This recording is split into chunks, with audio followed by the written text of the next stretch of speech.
Austin, Texas is changing every day, but one constant is Dirty Martin's Place on Guad. Dirty's recently celebrated 98 years young, and the future is solid. And this space in the back is open to host any event, personal or business related. Hey everyone, it's Daniel here at Dirty Martin's. We're in the Burn Orange Room. We are currently booking a lot of parties back here. If you can see, we got a capacity for about 90 people, but we are excited to host any party that you might want to bring. Give Daniel Young a call at Dirty's to reserve this space for any event that you can think of.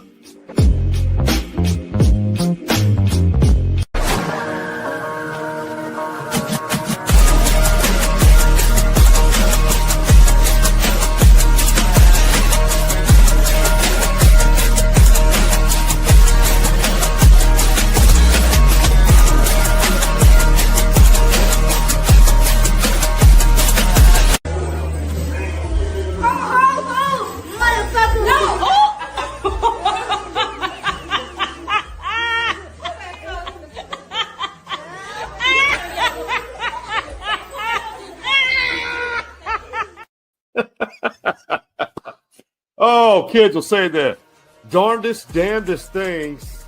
Merry Christmas, Happy Hanukkah, Happy Kwanzaa, Happy Holidays to you and yours. I am Sean Clynch, the host of Stories Inside the Man Cave podcast and the co-host of The Pass Rush with Stevie Lee. We're now beginning our next 500 episodes, and coming up next, we'll pay tribute to the season that it is. But we're going to try to dig into why so many Longhorns have entered the transfer portal and why so many will not be playing in the Citrus Bowl. I'll just say one thing about that. It's not just happening at Texas. It's happening across the country.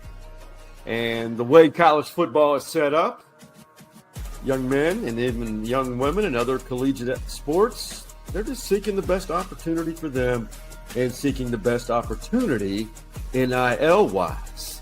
Mike Adams, the Playmaker 83, will join us after taking a hiatus last week. We're all busy. We have very busy day jobs. But we're going to look at that, try to find out who will actually suit up and play for the Longhorns in the Citrus Bowl. And this is the first weekend of the CFP. Got some good matchups in that first round, including two opponents that Longhorn fans know all too well. And we'll try to have some fun because Mike Adams, he brings it. He gets to cooking, and Stevie Lee, he will make a man laugh. Both of them will. And I'll just sit back and moderate. But before we get this thing really rolling, got to pay tribute to my guy, Dave Ramirez at Northwest Hills Liquor. Holiday season. Get your list and also plan ahead for New Year's Eve. And this is why. This is where you need to go for that list.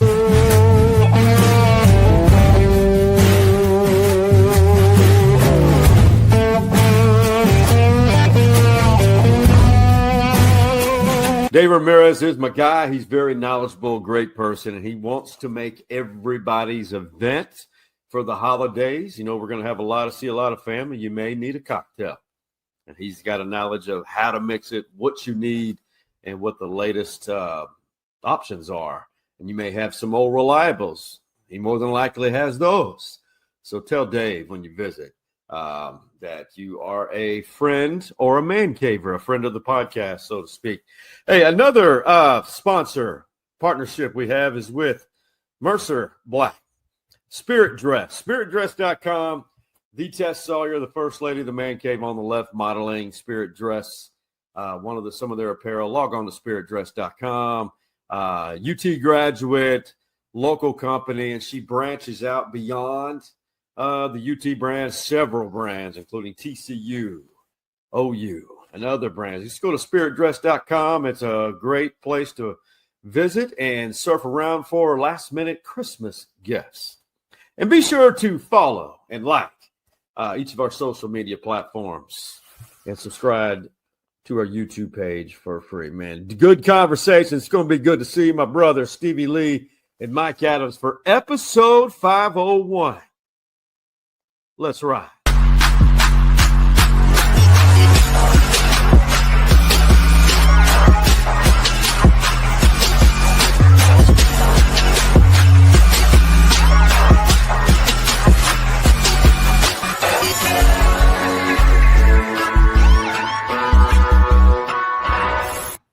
Well, here's my brother, clearly from another.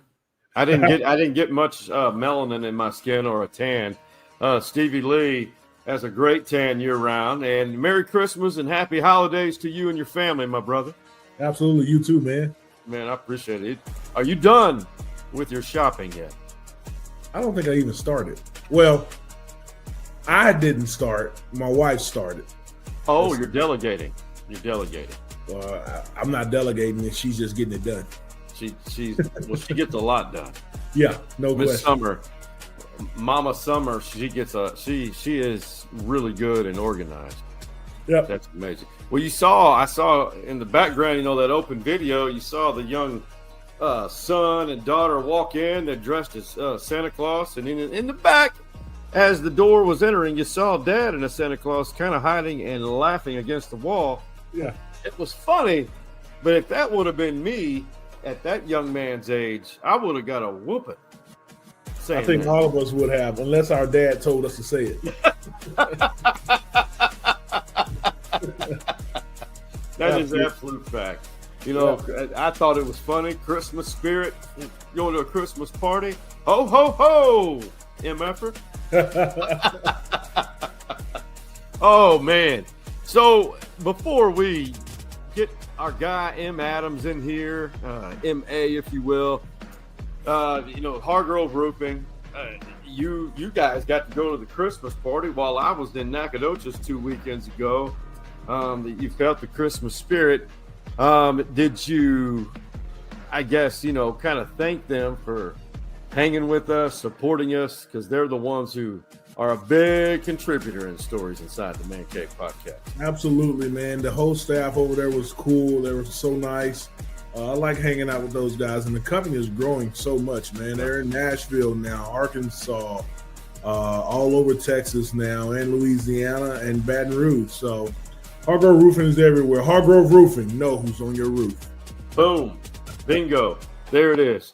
He does it with such conviction and delivers with authority. Know who's on your roof. Absolutely.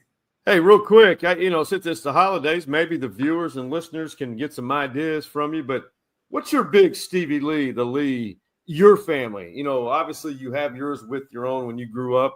What do you guys normally do? I know your girls are growing up. One's in college. One's on her final years before she leaves the nest. Yep. Like her older sister. But what's the big Stevie Lee today? Well, Christmas Eve is my oldest daughter's birthday. Oh, I knew that. But yeah. So ever since she was little, she loved blueberry pancakes and blueberry syrup. Oh. The only place in the Austin area that has that is, unfortunately, IHOP. So we wake up on Christmas Eve and go and have IHOP pancakes every year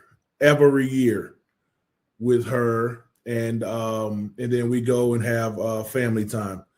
Maybe go to a movie. Yeah, maybe go to a movie or go hang out at Auntie Tiffany's house or something like that. But Christmas Eve is that, and then we all wake up and we'll have Christmas brunch at our house with family. But I'll tell you one tradition that started long ago at our house. I mean, I'm talking 15 years ago, we moved up to Round Rock.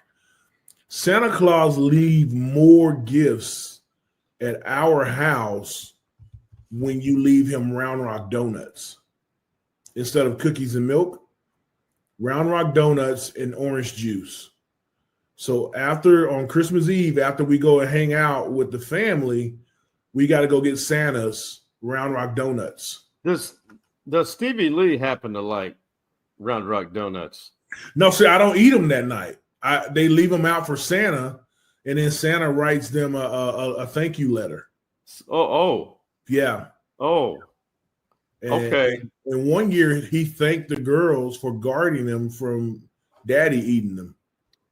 Well, I've got a feeling that Daddy is the culprit here.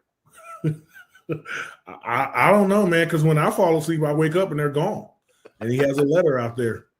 That big old man's butt goes down your you have a chimney, right? I do have a chimney. Yeah. I do too. Yeah. So yeah, he comes down.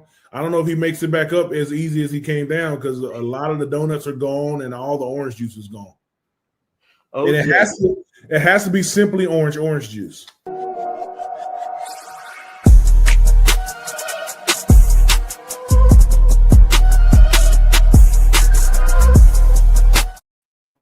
Our guy, M.A. What's up, fellas? Man, Merry Christmas to you. Yes, sir. Merry Christmas, man. A happy belated Thanksgiving and all that good stuff. It's been a whirlwind the last 3 weeks here. It is. Everybody's been traveling. I want to be honest with you guys. I have got to find a way because of all this. Everywhere you go, especially you, M.A., at these schools, you've got cakes and candy. Oh, yeah. Right? And that hasn't changed, has it? Every single time, every single day, man. There was something going on today. Luckily, I've made a lifestyle decision to not partake in any of those things anymore. so that's helped me out a lot, man. But it's taken some lot of discipline. Stay away from candy and cookies and donuts and coffee and mouth watering. You're looking like you're back. You're almost back to 1996 form because of that life decision. And Stevie's got a wife who does everything. She's very creative and there's Christmas all over Stevie's house. Yeah, I walked into my house and that's what it's looking like right now here too. So looking very. That's kind of what made me kick my feet up. I'm like, man, I see little mini trees everywhere and the holiday mats are out and the wreath is on the door and the doormat's looking. Yeah, man. So I'm getting in that mood.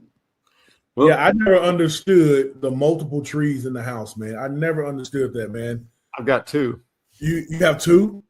They're about this tall, and one's about this tall. Yeah. Well, we got a big tree, but then it's like a lot of multiple tiny trees, like tabletop trees.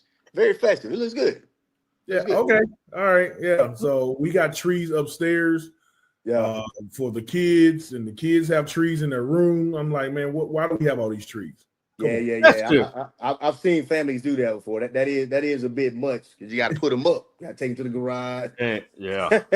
No. So I told my youngest one, she was like, Daddy, can you get the stuff down for me? I said, first of all, you can drive, pull your mom's car out. You have the ladder right there and go up there and get what you need to get. And she went and got it. She said, you know what, Daddy, I don't need you no more. So she went and got her own stuff. She's all the real question is, how long do your Christmas trees stay up? Ooh. Yeah, January 20th. I was always stay up till Super Bowl Sunday. And they've been staying up late here a long time. It's almost the Super Bowl has been pushed back. To be honest. Super Bowl has been pushed back year and year. Exactly. So that thing is up, man, all the way through Valentine's Day, pretty much. I was going to say, man, mid-February nowadays. hey, I kid you not. We left our wreath on the door for the entire year. We just didn't even take it down. They didn't take it down. Yeah, no, I get you, man. January 20th is about my date. Yeah. Something like that. I like it being up, to be honest. I like it. Oh, yeah. I like the lights when it's a little dark. It lights up the room, a little festive. Yep. I think you're on to something, man. You got to take it down on Super Bowl Sunday. Yeah, that's kind of when the kind of holiday season as we know it from Thanksgiving through Christmas in January. I think that kind of when it ends. At least in my head, it does. Yeah, and it's the new year starts after the Super Bowl. That's what it is. Me too. I kind of agree with that. I I think after the Super Bowl, market that, man. That needs to be out there marketed. Yeah. Matter of fact, the day after the Super Bowl, that will be an official holiday for me. I'm just putting that out there right now. I'm gonna make sure I take that one off. I'm taking that one off. You heard it here first. Yeah. B. Mike Adams lobbying for the day after Super Bowl Sunday to be an American holiday, at least for him. No doubt. It's off. Got to watch all the post-game analysis the next day and all that. So that's the last football game, man. So we go into months of depression pretty much. Exactly. Yeah, the next big holiday should be March Madness, the first day of March Madness. That's right. Oh yeah. Yeah. That first weekend. Yes, sir. Yeah, so that's when I put the computer, the extra screen out in the living room, and have the big TV up. That's the next. Got the brackets going. Brackets going. That's the next big holiday is March Madness. So we just worked out our calendar for the first quarter. No doubt, it's done. We got it all mapped out. Mm-hmm. Hey, May, I want to let you have first dibs on this topic. We'll start with the Longhorns. It's a epidemic, if you will. It's a product of the current system. You can't criticize a young man or young woman who does this. But we're going to talk about strictly college football with the Longhorns, and then simply because you have a vested interest. I mean, this is for the Longhorns, it's portal season. These are the guys who have entered and then essentially entering the NFL draft and are bowl game opt-outs. Yeah. Nowadays, unless you're in the CFP, there really is. You don't want to ruin your health or your stock, so to speak, of playing and possibly getting hurt. But I'll start with you, MA, on this. When you look at this list from a former Longhorn perspective and as a fan, does that list bother you, or do you just think that's normal year attrition?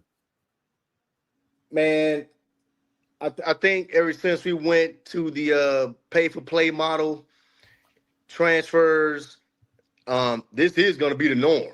And I can't really say that it bothers me, especially with the guys that are entering the draft.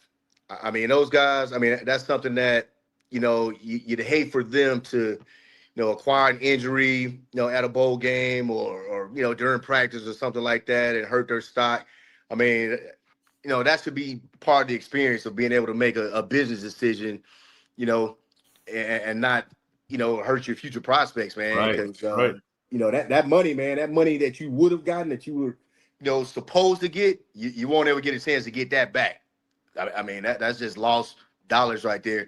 As far as the guys in the portal that are still in college, I don't agree with the opting out of bowls if they have an opportunity to play in a bowl game, especially if they're coming back. If they're transferring, okay, cool. I think that's square business right there. But man, if you're just sitting out just to sit out, I don't agree with that model.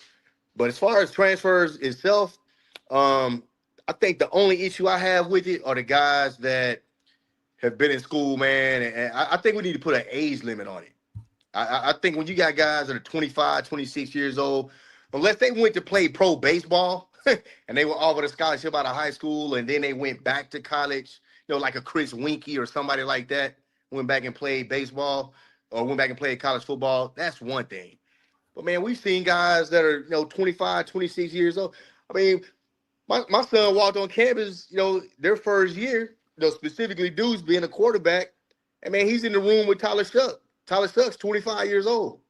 Mm-hmm. Tyler Shuck's a second-round pick, grown man, great kid, great. I mean, he was a great mentor to my son, all that kind of stuff. But there's no way he's going to beat a grown man out at 18 years old. And Shuck's 25 and should have been out of college twice now.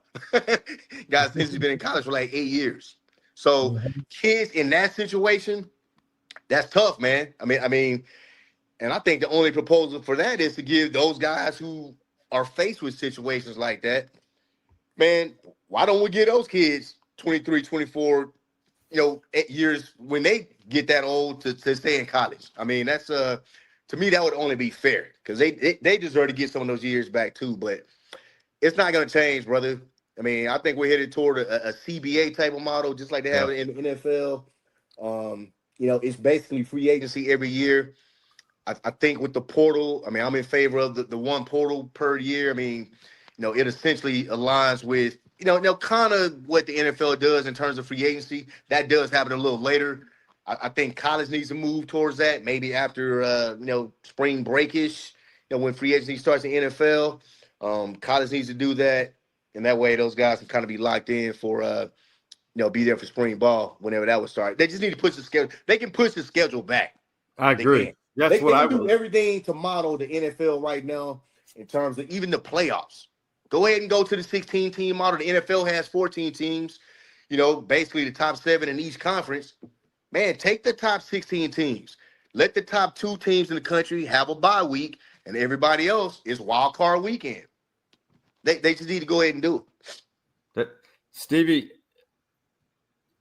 you look at this. I have to ask. I mean, and I have a feeling. I know what Mike Adams would say, but I want to see if you feel the same way, Stevie. Hey, this clearly is a message to me that Sark and that coaching staff are going to hit the portal hard. Especially, I mean, look at the positions. You got to hit it hard for O-line and D-line and potentially running back and DB. And because you look at the ones who are entering the NFL draft or opting out of the bowl game, how aggressive do you think this staff is going right now of shopping the portal? Very hard. We need a kicker. And we need a running back. We need a dog at running back. They need a couple of those. Yeah, a couple of running backs. And hey, if I'm being totally honest with you, I think we need some receivers. Oh, yeah. We definitely need some playmakers, man. I don't know what. I mean, I don't know who the guys we picked up. And maybe those young guys just haven't had a chance, but, it might be a little disappointing for some of the guys that have been here. I don't know if it's coaching. I don't know if it's, overhyped talent, but something's not clicking. Mm-hmm. Something's not. And then DBs. We do need some pick up some DBs. Taft was a great heady person knowing where to be at all times. But Malik was the pure athlete back there. So right. So those are the things that we need to pick up on in the portal. So hopefully these coaches are out there hitting it really, really hard, trying to find the right talent that's going to fit our defense and our offense, but mainly our DBs back there. I think if you got a little bit of smarts on you, I think Akina can put you in the right position to be successful. So those are three. What did I say? Was it three? And a kicker, DB's running back, right. Kicker, and receiver, and a kicker, and receiver. Uh-huh. Yeah. And I mean, the O-line was looking better towards the end of the year, but we might need a couple of guys to come back in and fill in. I know the kid got hurt in camp this year, O-lineman. I think he'll be pretty good coming back. He'll be a year out for next year coming back off that torn ACL. So I think O-line will be okay. They still need a couple, in my opinion. I hear you, but we also going to come off of an off season, going to come off bowl practice, going to come off of spring practice, going to come off of fall camp too. So the ones that we got look really decent at the end of the year. They held up against Georgia pretty well. They held up they definitely held up against A&M. So I think the O-line has played themselves into being a decent O-line towards the end of the year. No, you're right. They progressed when they made that switch in week 9. You saw good chemistry.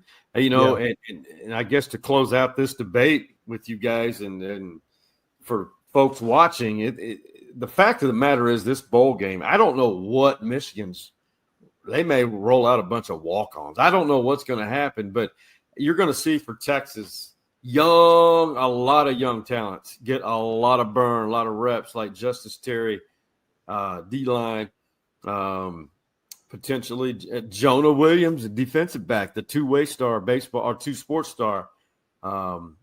He plays for UT baseball. Jonah, there's going to be a ton of young guys, and it will not count against their eligibility. Right, to play in this. I mean, you know what? I think the way things are shaking out in terms of the bowl games and, young guys getting the opportunity to play. And, I think that's a good thing, man. I mean, obviously everybody wants to be in the playoffs, but only the 12 best teams are going to make it. The season's not exactly over. I mean, like we've all mentioned, you get those extra practices. That's a good little headwind head into the off season. And then, spring ball is upon you the next couple of months. So, it's a good time to develop guys. It's a good time to get a look at guys that, maybe they didn't get a lot of chance to play this year. And, I heard Sark made some good comments about it, instead of saying, we're going to duck our heads and duck our tails and just run and be mad and pissed off about not being in the playoffs. Man, we're gonna take advantage of this next 2 or 3 weeks that we have to build some guys, to look at some guys that we didn't get a chance to see this year, and get ready for next year. I mean, so I think most coaches are looking at it that way. That's the way I feel. But there's no, and back to the original conversation, it was Lisa's, how do we fix this? Well, let's give the CFP some credit. They went from 4 to the 12. They revised how it was last year to now, where it's just the top 4 seeds that get buys. Just because you're a conference champion doesn't mean you should receive a bye. And I think to both of you have said this, Mike, you said it tonight.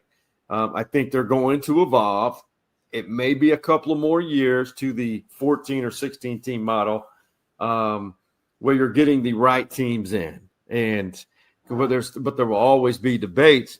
Now, Mike Elko, who's Aggies, they play Miami in College Station in the CFP Saturday morning. He was asked, how do you fix this? And that's hard to ask a coach who's in. Granted, they went 11-1, but his response was somewhat predictable, but he ain't wrong. Don't think there's a solution. I think when you're trying to figure out how to manage television contracts, playoffs with academic calendars and university presidents, you've got a lot of people making decisions unilaterally for what's best for their area. And so probably at some point what's going to have to happen is some type of group together or board together that can make decisions for the best interest of college football. And we just seem a long way away from that. Long way.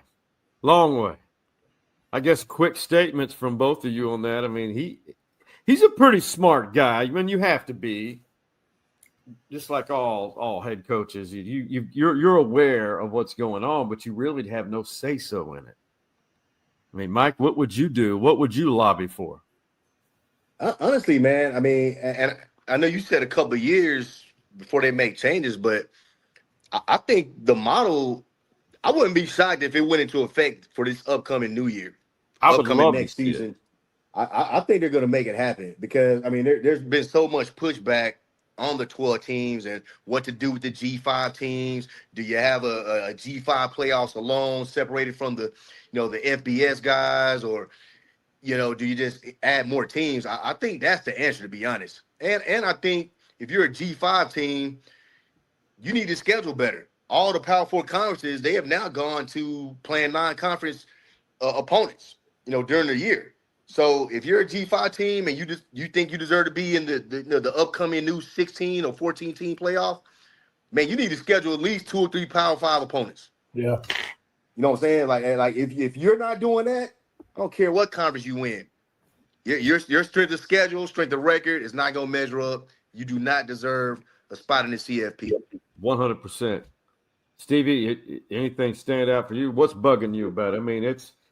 I mean, we can't disagree that there has been progress. It's just it's not perfect or not near perfect enough. Yeah, but so MA, you said that they need to schedule a Power 5 team, but will the Power 5 team schedule them? And see, you run into that issue too because, I think going forward, probably so, because look at Texas. We went out and played Ohio State, basically got penalized for that game. Because if we schedule a G5 opponent, we're going to win that game. That gives us 10 wins. We're probably in the playoffs. You're probably going to start seeing a lot more teams because they're going to play non-conference opponents. So that other game that they play is probably not going to be a Ohio State or Michigan or Miami. It's probably going to be a Old Dominion, East Carolina, Texas State. You're on to something, MA. I think that we should lobby to get you on the committee. 100, yeah. And the other thing is, I still feel firmly. I don't know when. I really don't feel like it's if. I do feel like it's when the G5 will have their own CFP bracket, like 18 bracket. Yeah, it doesn't need to be 24 or 32 like FCS. I mean, and that's the problem. I mean, I don't know if you have a lot of quality G5 teams. They're right there on the cusp. They're kind of hybrids of right. The Power 4 opponents I mean, they're not going to be great like that every year. You know, there's going to be ebbs and flows in their programs. I mean, we may never see what we saw this year with G5 teams. You know, James Madison, North Texas, Tulane. I mean, all those guys are cooking this year. We may never really see that again. They're cooking like Mike Adams on almost every episode. CFP, Aggies, we just said they're playing Miami. It should be a beautiful day in College Station. It's going to be hot. It's going to be hot. But the Sooners play Friday night, I believe, a rematch with Alabama. And before you guys give your takes on that, you know, of course, Venables was talking about having a rematch with an in-conference team in the first round.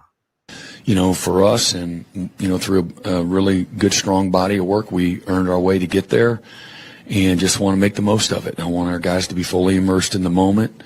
Don't take it for granted. These are the good old days right now, and you got a chance to do something really special. As we talked about last week, you know, Alabama's a team that has been since 1893 since they lost to the same team twice in the same season. So there's a reason for that.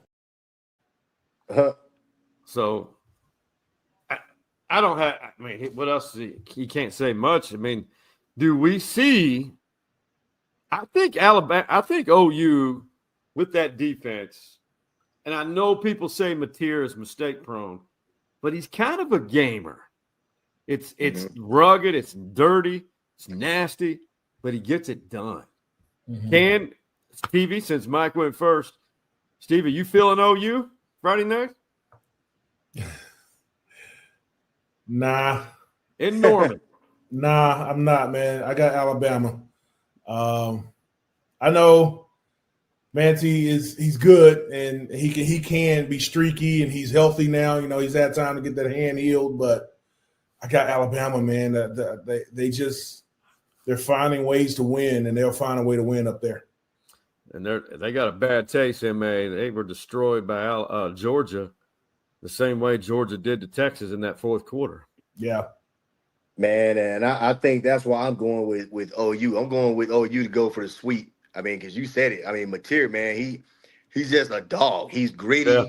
I mean, he's been struggling throwing the ball here down the stretch, but I just look back to the Tennessee game.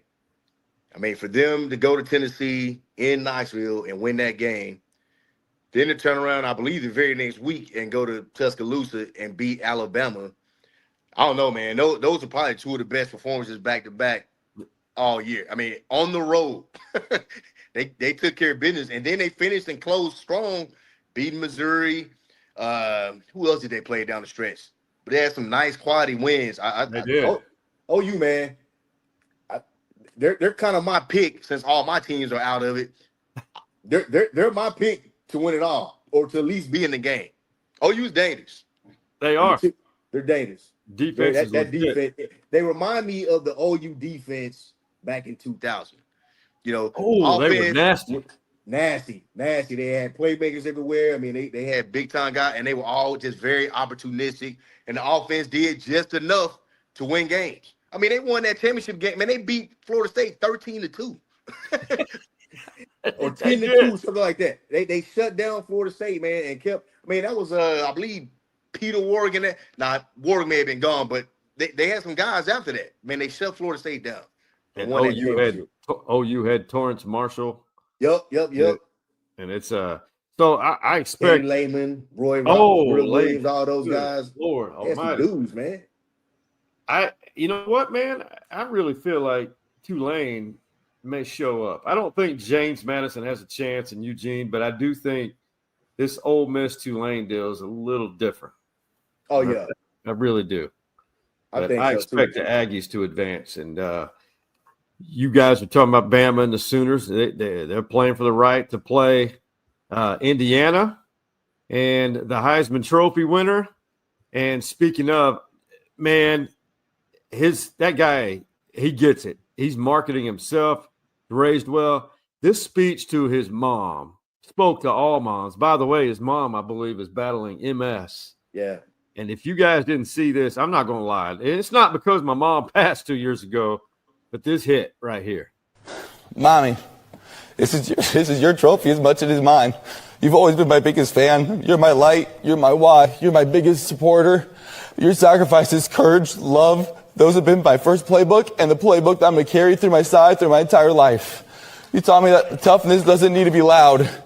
It can be quiet and strong. It's choosing hope. It's believing in yourself when the world doesn't give you much reason to. Together, you and I are rewriting what people think is possible. I love you. Wow. Yeah. Powerful, man. Man, I think we both are. All three of us are mama's boys. No question. To an extent, yeah. Yeah. That hit, man. He's totally night and day difference how he and Diego Pavia handled themselves that night. Yeah. Yeah.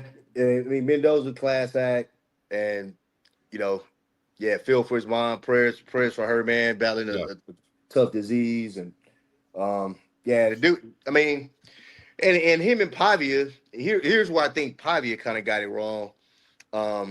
Because Mendoza had to get it out the mud, so to speak. I mean, that guy wasn't highly recruited. I mean, he was, wasn't on a whole bunch of teams' radar. I mean, he was playing at Cal, had a decent little season, made a move to Indiana. I mean, Indiana, who knew, a perennial loser. He kind of got those guys on track, man. And, it started the year before that with the other quarterback, but he came in and took it to another level. And boom, here they are, number one ranked, top ranked Ohio State. And he's brought him a Heisman. So, Pavia, I definitely get where he's coming from. But, yeah, his PR people let him down. They let him down big time. I mean, he should have been a lot more humble in that situation, and he probably lost himself a lot of money. I mean, he's making a lot of money, doing what he's doing, but he probably cost himself some future earnings just the way he kind of went about, the Heisman and the voting and all that sort of thing. But he apologized, man, and he did. We got to take him at his word forward, and mistakes can be made, and I think he can bounce back from it. Well, somebody said that apology was Chat GPT, so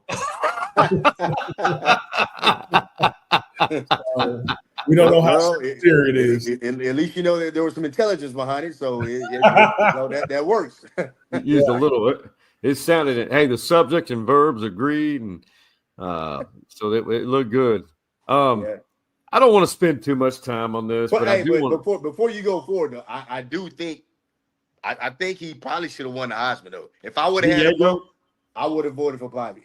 Yep, I loved watching him play. I mean, man, he put up numbers like nobody else. I mean, that dude had 1,000 yards rushing, 4,000 yards passing. I mean, we're talking Vanderbilt that he took from, and you can look at him in terms of the season and the body of work. Because remember, they used to always say that about the Heisman. Guys winning the Heisman on a body of work, what they've done over their career. I mean, you look at his last 2 years at Vanderbilt, man, and he had some signature wins. Dude, he very well could have been. And he got second place, but I wouldn't have been mad if he would have won it. Ricky Williams won it at Texas when they were 9-3. Exactly. Mm-hmm. And so that's something to remember. Team. Jaden Daniels' team was 9-3 a couple of years ago, something like that. He dominated the stats. I think he had 1,000 yards rushing, 3,000 yards passing, 40-something touchdowns, won the Heisman. He got Texas started 1-2 that year, and had that run, and they beat Mississippi State in the Cotton Bowl. Yeah, and Ricky just went off. I mean, went off. Not a subject I really want to spend a lot of time on because we all know it. It's unfortunate, but it's also there's some opinions, and I want you. I saw this on TikTok. The guy's not wrong, but I'm looking forward to hearing what Stevie and MA had to say after hearing this. I hope every man learned from this Sharon Moore situation that the spirit of lust is never satisfied. The spirit of lust is a demon. It is never satisfied. After having the ultimate crash out of the century, got a criminal record now. He lost his career. Won't even be able to coach out of middle school. Okay. After all of that, now You got an OnlyFans model coming out saying, yeah, he was in my DMs, and she's showing the screenshots, trying to offer her tickets for exchange for sexual favors. Like, bruh, right when you thought this story couldn't get any worse, when you thought it couldn't get any worse, it gets worse. It just goes to show you, like, the spirit of lust is never satisfied, fellas. It is a demon. No matter how good your wife is, your fiance, girlfriend, no matter how good she is to you, no matter how good your wife is to you, it just goes to show his wife wasn't enough. Okay. Then he stepped outside of his wife, dealing with his assistant. His assistant wasn't even enough. Now he's even trying to step outside of that. Man, it's a hard take, but you make those decisions. We all have that. We're not here to judge anybody, but facts are facts. We all have the right to make whatever decisions, but there's consequences for all decisions. Yeah, I don't see myself fumbling a $5 million bag a year. $5 million a year bag, you know. So yeah, hopefully he gets the help that he needs and try to move forward. I disagree. He make him coach somewhere else, maybe not a head coach gig anywhere else, but he was a good football coach, a good ball coach, and there's a lot of coaches around second chances, and he deserved one if he gets everything right on track. Right. I mean, Petrino. I don't want to call guys out, you know what I'm saying, but there's been precedents set where guys have had extramarital affairs in college football, and they've found a way back to coaching. Yeah, I mean, our president, man. I mean, I don't know if he did it or not, but guy has 34 felony counts. Yeah, I mean, he's got some sexual assaults and allegations and things like that, but that's not keeping him from being the president. That's right. Oh, yeah, that's a great example. Back home, it's Texas high school football, and I left out the X of TX. My God. Not one Austin area team. Well, Shiner did make it in one of the 2A divisions. They're always there, but it's kind of a down year for Austin area high school football. There were some great seasons had.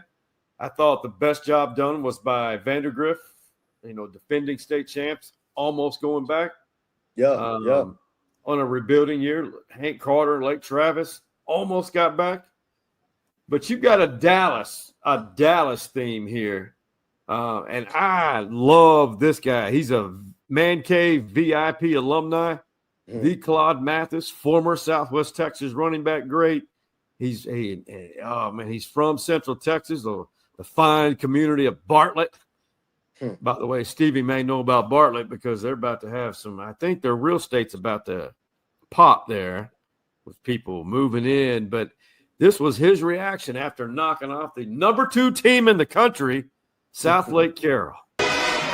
Somebody said it was the heat of an era. Somebody said it was the heat of an era. It's just beginning. It's just beginning. You're telling him it's just beginning. That's what it says about Desoto. We here. We nowhere else. We here. We gonna be a goddamn legacy. Love these kids. I'm telling people talking about it. That's all they do. They want to talk about it, write us off. Well, guess what? Our kids, they fight. Our coaches, they fight. We believe in one another. Nobody can take down the great South Lake Carroll as they told us. But they forgot about Desoto. And just thank God that we'll be able to show everybody else we're a true team. We're a true team. Look at that. Man, it's hilarious. Dude, if they win, that'll be 3 state championships in 4 years for DeSoto. So a little quick story about DeSoto. I think I told you, Sean. I don't know if M.A. heard this story, but M.A., I don't know if you heard of the kid, Booby Feaster. Yeah, the receiver. Yeah, the receiver, well, his mom and dad lived next door to my mom and dad in Shreveport, Louisiana. Okay. And Mr. Feaster, the dad, was at work.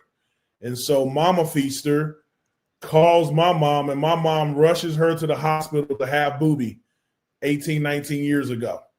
Wow. Yeah. So, or his name is Ethan. Everybody call him Booby Feaster. But I am friends of the family there. Talked to him after they won against Soft Lake Carroll and congratulated him, man. Unfortunately, he's going to USC. I would love to have seen him at Texas. He came to a couple practices that I was at. But if you notice that last play of the game, Booby Feaster was on defense. Yeah. He played both ways this year. And I asked his dad, why did they do that? He said that Booby, Ethan, went to his coach earlier this season and said, put me on defense too. And he'd been playing defense ever since. And his dad said because he wanted to win another ring. They started out 0-2, didn't they? They did. They played like some top-notch opponents. Yeah. One of those were out of state. And he said that he wanted to play more on defense after those losses because he wanted one more ring in high school. And they put him over on defense. He had that goal line stance against South Lake Carroll. He was in on that tackle and making big plays throughout the game, man. So the kid is really good. Big, strong hands, just big and physical, and love to play football. He has a head for football, man. And I'm glad to have known him and the little story that we have. And my mom always kept in touch with his mom because they moved to the Dallas area when his dad took a job there. So cool. It was just a cool story all around to see him in on that play and see that young man flourish as a college football phenom that's going to make a lot of money in college, not even in the NFL, in college, So that's a great story. He's already getting it. So you said something that kind of struck me. Think about this. No, he's going to USC, DeCoria Moore, Duncanville, at Oregon. Why are those guys not here? Why are we getting guys from Florida and wherever else we got these other set of receivers the year before or whatever? We got guys right here in the state of Texas, right from the DFW, right down the street from one another. Why are those guys not here? Especially with DeCoria Moore. I mean, you got Colin Simmons here. You got Alex January.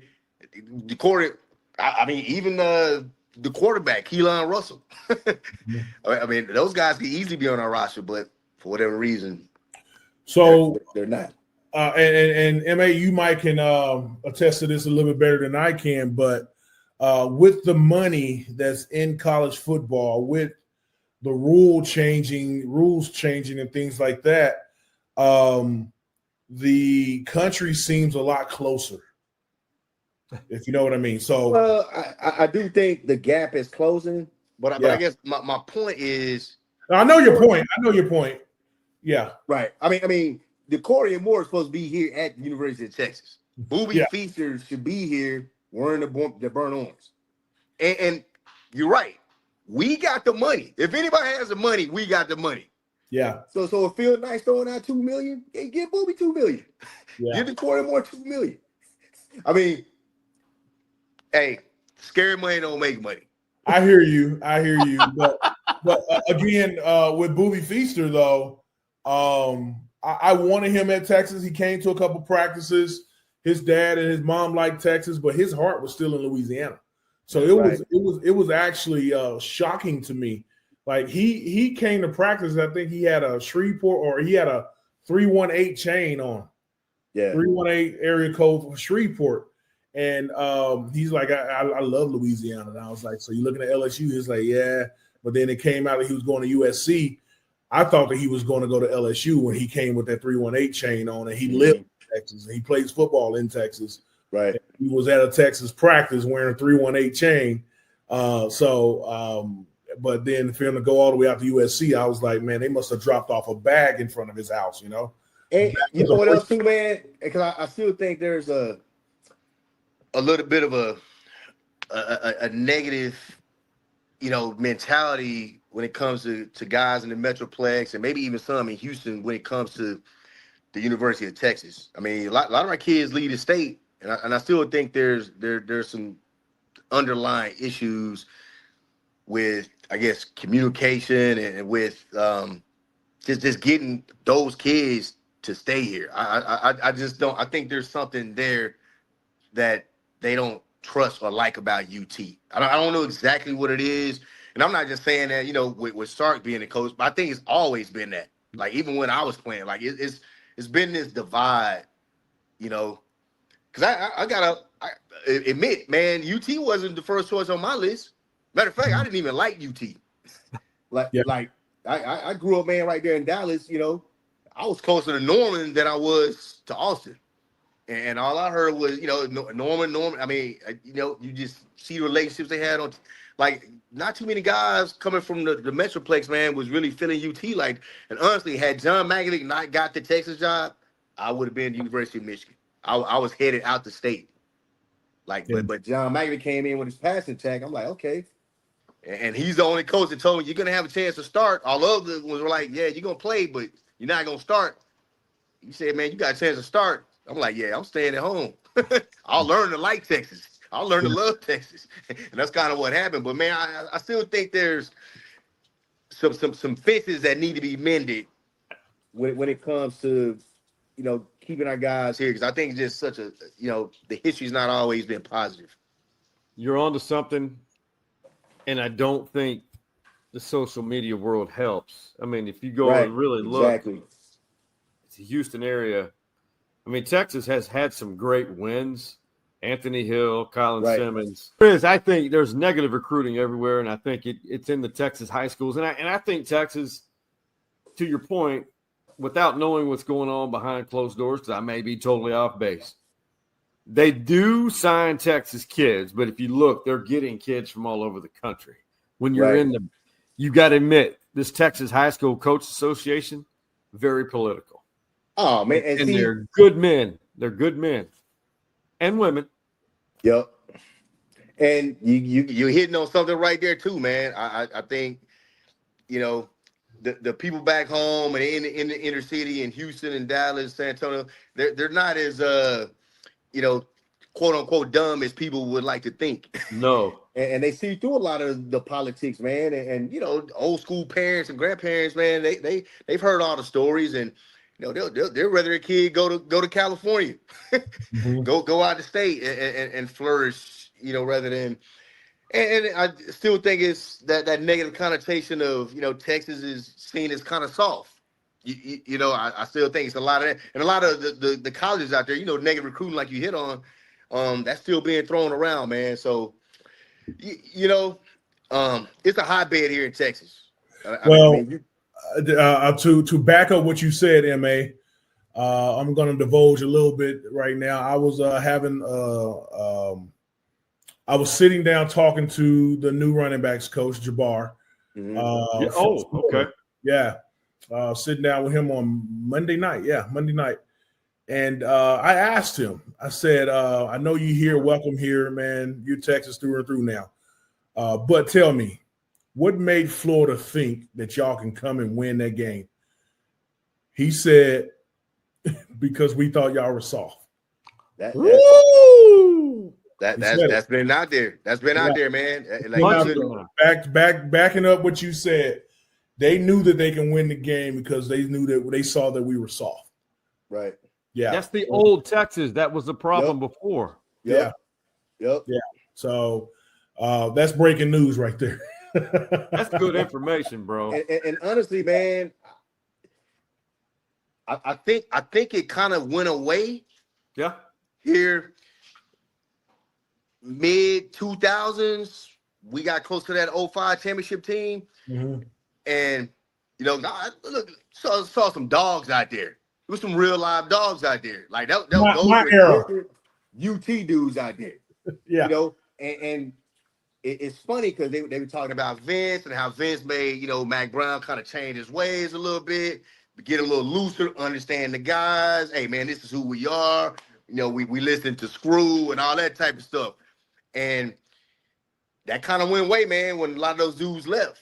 It seemed like it went back to, man, we're going to be old school Texas. We're not going to get that many guys from the inner city. We're going to go out and get some of these 2A and 3A guys. That's kind of what I walked into when I got to campus here. Man, I was asking myself, like, man, how the hell this dude get on the squad? Like what? No wonder we can't beat the Wrecking Crew. Wrecking Crew's getting everybody out of Dallas Carter. They're getting all the cats from Houston. Like, man, and we're getting 2 or 3 dudes here and there. Man, we can't compete with all those Queen Courtyard and all, you know what I'm saying? I mean, we were behind, bro. We were way behind.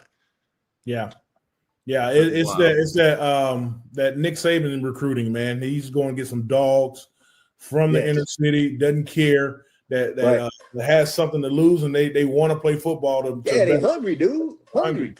Cats ain't worried about Lamborghinis and all that. Like they could care less. They know they're gonna get that down the road. They ain't worried about all that, man. But I think now, man, it's definitely a different mentality, and that's got to change. Back to like Texas high school football, man. We've got South Oak Cliff. I think they could win the 3rd championship in 5 years. Yeah. We got Duncanville, and then DeSoto, who's been around a while. Those programs have dudes. Yup. And my little Vandergrift squad. I mean, I think right now we definitely the best program in the Austin area. Yeah. Like for sure. Like we finally beat Westlake. Still haven't got over that late Travis hump. But I think in terms of if I was on the outside looking in, coming off of a state championship, went to a state championship game in 2022. I mean, had a nationally ranked football team in 2023 and should have went to state that year. Somehow we got kicked up to the Division I bracket. I still think they rigged it that year for us. I'm gonna go to my grave feeling like they rigged the playoffs because we would probably went to the state championship that year. But Vandergrift's on the roll, man. They lost a tough one last week to C.E. King, who looks very formidable. I mean, they look like a DeSoto. That's going to be a good game right there. They do. That's going to be a good game. Houston, C. King hasn't been in this position in several decades. And you got the powerhouse, Galena Park, North Shore. They're there almost all the time. Yeah. But there's more Dallas concentrated power for the state championship games, which started tonight or, depending on when you're watching this.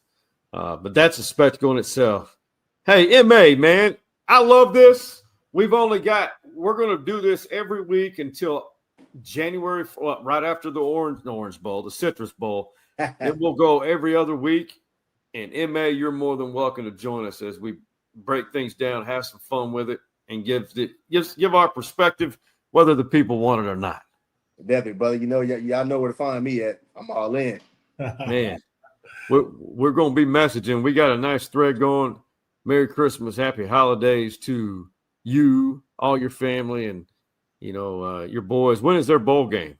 Man, they play Tuesday, Boca Raton, Florida. The Bushes, Beans, alliteration bowl. A lot of Bushes, Beans, backdoor, Boca Raton bowl. Backdoor. Yeah, play Toledo, man. So not sure what that game's gonna look like. A lot of few guys have opted out. Toledo's had a couple of guys opt out, so it should be a game we should win, but we shall see. Let's make an effort. Us 3 of us lunch before Christmas. Let's do it. Definitely. Let's do it. Hey, let's do it. Much love, MA. We'll see you soon. Man. Love you, brothers, man. Hook them all day. Hook them. All right, brothers. Hook some jacks. Let's go.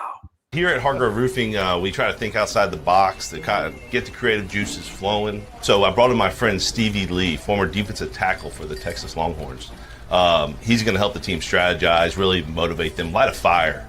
This guy's going to block down. This guy's going to block down. You put your butt into the guard, and that way my Mike linebacker gets free to do what? Not only are they going to learn a thing or two, but they're going to also leave with a great attitude and a bunch of smiles on their faces. I'm sorry, what does this have to do with roofing exactly? Get out. Right now. I said get out. For me, that's what it's all about. It's just having fun, making our employees have a great time. Hargrove Roofing. Know who's on your roof.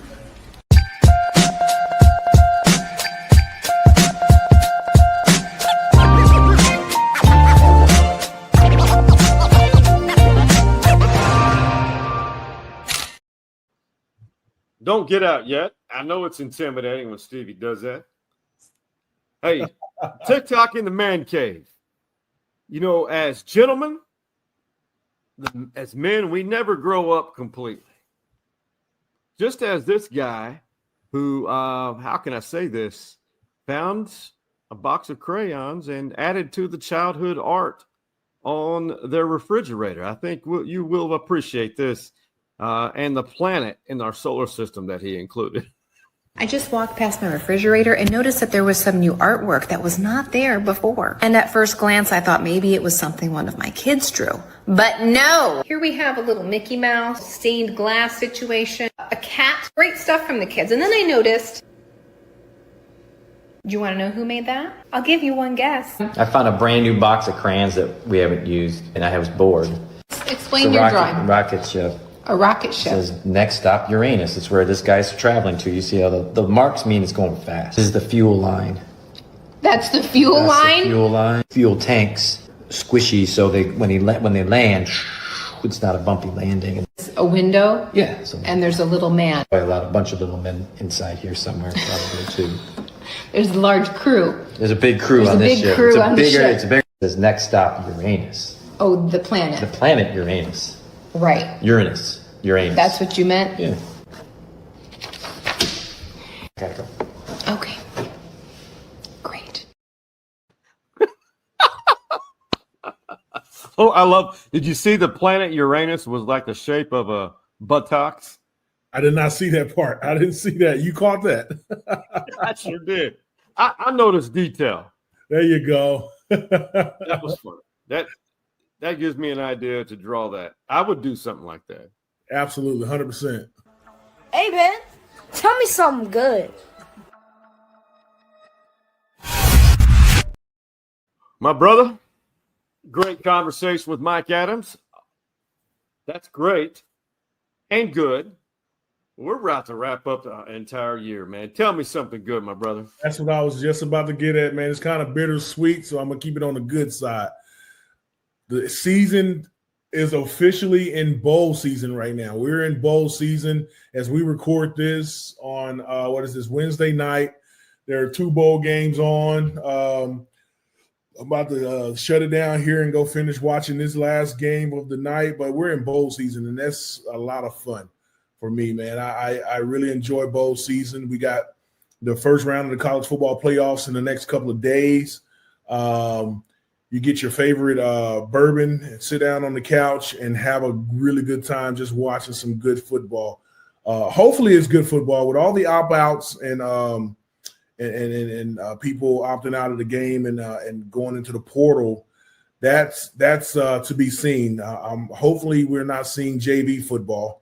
Hopefully we're still seeing some really good football, but there are going to be some names on the field that we don't know or start to get introduced to. Right. Let's put it that way. So that's something good for me, man. I'm ready for bowl season.